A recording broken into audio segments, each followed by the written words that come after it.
London, 1937. A city of secrets where truth hides behind locked doors. You are listening to The Case of the Locked Room. The wind murmurs beyond the window panes, brushing past rooftops like fingers through forgotten pages. Rain taps at the glass with patient insistence, neither hurried nor kind, just steady. Outside, the night is a velvet black, softened only by the amber flicker of a street lamp down the road. The world out there feels distant now, cold, uncertain, maybe even dangerous. But here, everything is still, safe. A cup of tea growing lukewarm on the nightstand, a blanket pulled up to the chin, the creak of an old house settling in the quiet. And then, the voice. Calm, low, familiar. Not yours, but welcome. A voice that carries you away from the warmth of your room and into a different place, a different time. London, winter 1937. A city wrapped in fog and secrets, where truth hides behind locked doors and no one ever really says what they mean. This is one of those stories. And like all good stories, it begins with a knock on the door. Part 1. The Visit.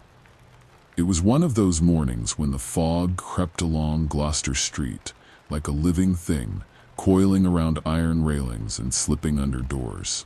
Gas lamps flickered against the gray, their glow swallowed by mist almost as soon as it escaped the glass. Detective Edward Harrow sat alone in his office above a tobacconist's, a modest room with wood-paneled walls, 2 chairs, and a fireplace that hadn't worked properly since autumn. He didn't mind. The cold kept his thinking sharp. He poured himself the last of yesterday's coffee. It was bitter, black, and lukewarm, but that suited him just fine.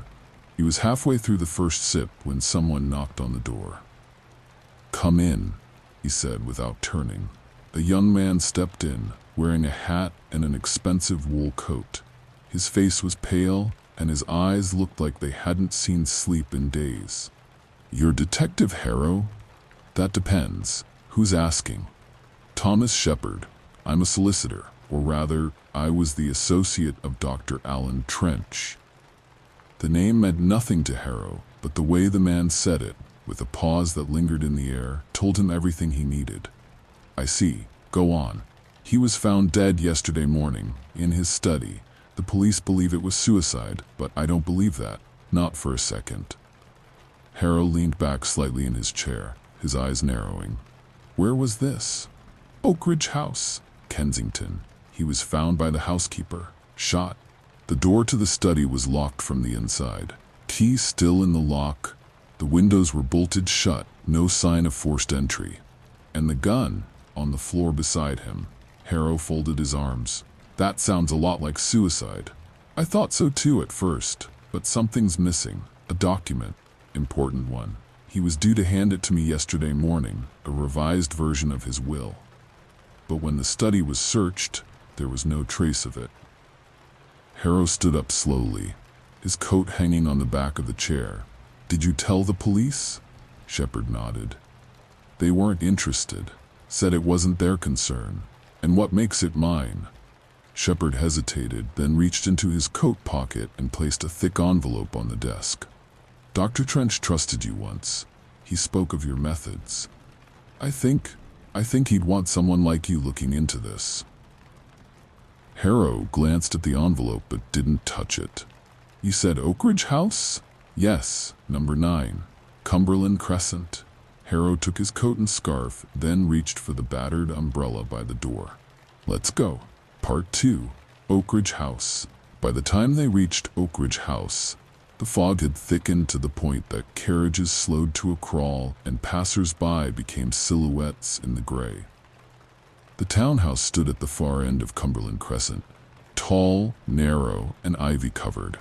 Its windows stared out like blind eyes, and the black front door bore a brass knocker in the shape of a lion's head, dulled by years of London soot. Thomas Shepard rang the bell. Moments later, the door creaked open. A woman in her late 50s stood there. Her posture was stiff, but her eyes darted nervously between the 2 men. She wore a plain gray dress and a white apron, spotless. "This is Detective Harrow," said Shepard. He's here about Dr. Trench. The woman gave a small nod. I'm Mrs. Fairweather. I found him. This way, please. She led them through a narrow hallway that smelled faintly of coal smoke and old varnish. Harrow's boots clicked softly on the wooden floor as they passed heavy velvet curtains and framed oil portraits of unsmiling ancestors. At the end of the hall, they reached the study. The door had been unlocked by the police, but the key still hung in the inside lock, as if mocking the idea of intrusion. Mrs. Fairweather hesitated at the threshold. I haven't been in since yesterday, the constable said. Well, I thought it best to leave it untouched. Harrow stepped inside. The room was large and dim, lined with dark bookshelves and crowned by a high, domed ceiling.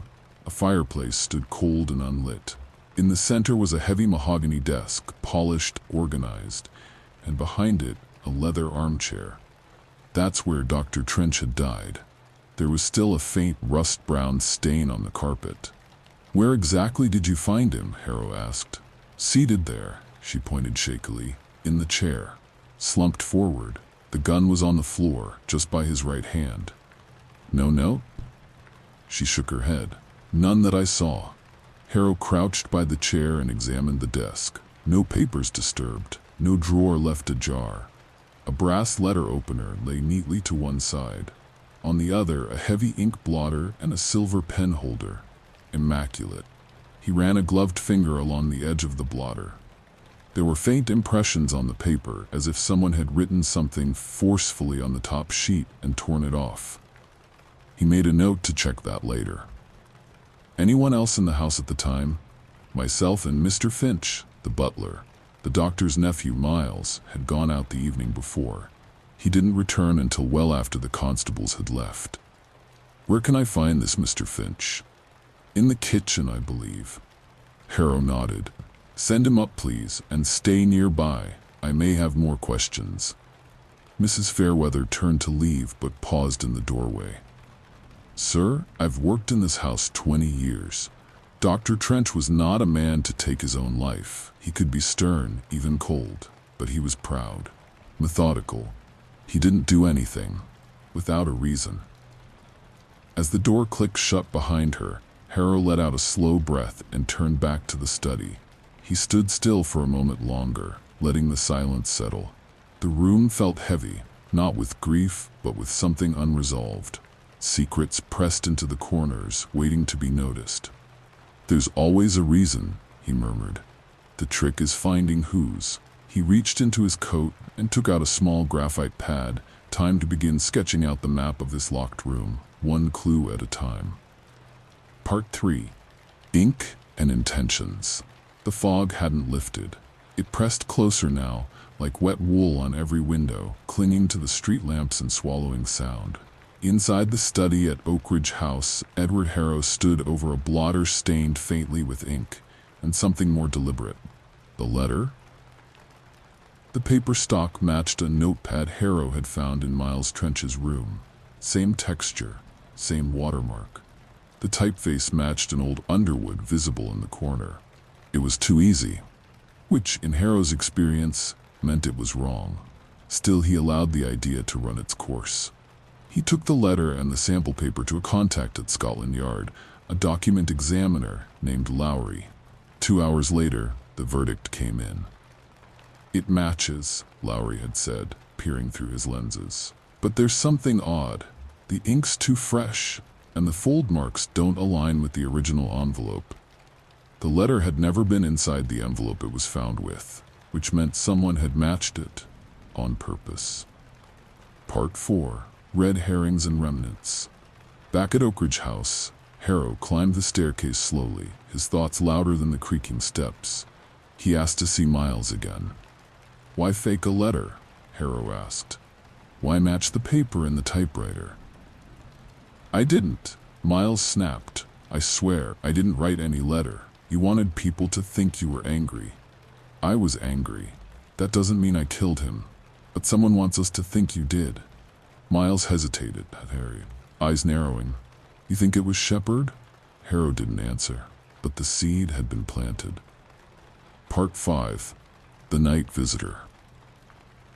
It was just past midnight when Harrow returned to his flat above the tobacconist. The fog had thinned, but the damp air clung to him. He paused when he noticed the envelope lying on the floor inside the door, unmarked, unsealed. Inside was a single note. They met. 2 days after the death. He was there too. Ask the housekeeper.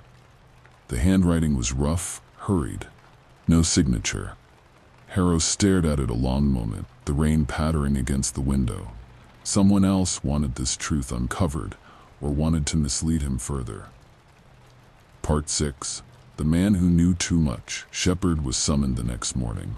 There, Harrow offered him tea. "It's strange," Harrow said calmly. "How many wills are changed right before someone dies?" Shepherd's face remained still. "You think I killed him? I think he was going to remove you from power. He didn't want you managing his estate anymore. And that would have meant questions. Lots of questions." Shepherd stood slowly. "You have no proof." "I have enough. Ink that doesn't belong. A letter that never saw the inside of its envelope. And a key that only a few knew existed." At this, Shepherd blinked. "You checked the ledger in the hall," Harrow continued. "The spare key was signed out last week, but not by you, by your assistant. I imagine you gave the instruction?" Shepherd's jaw tightened. "I did what was necessary. You committed murder. I prevented chaos. He was senile, paranoid. He was going to ruin everything. You killed a man over money." "No, I killed him over control." Silence. Harrow stood. "Control, Mr. Thwall. Shepherd is something you've just lost." Part 7. The End of the Fog. The rain had stopped. Shepherd was taken away quietly by 2 constables. Harrow remained seated by the hearth in Oakridge House, watching the smoke rise from a rekindled fire. Mrs. Fairweather brought him a cup of tea. "Did he really think no one would notice?" she asked. "Most people don't," Harrow replied. "They confuse silence with safety." He sipped the tea and let the warmth seep in. Outside, the sky had begun to clear, but the streets still glistened. The city, once again, would forget. But Harrow wouldn't. He stood, buttoned his coat, and stepped out into the cold morning air, already thinking of the next knock on his door. Epilogue. Back in his cold, cramped office, Harrow poured himself a cup of tea. The world outside had gone quiet. No fog, no rain, just silence. He looked at the empty chair across the desk, then at the files stacked beside him. "They never knock when you're ready," he muttered. And then, as if on cue, a knock.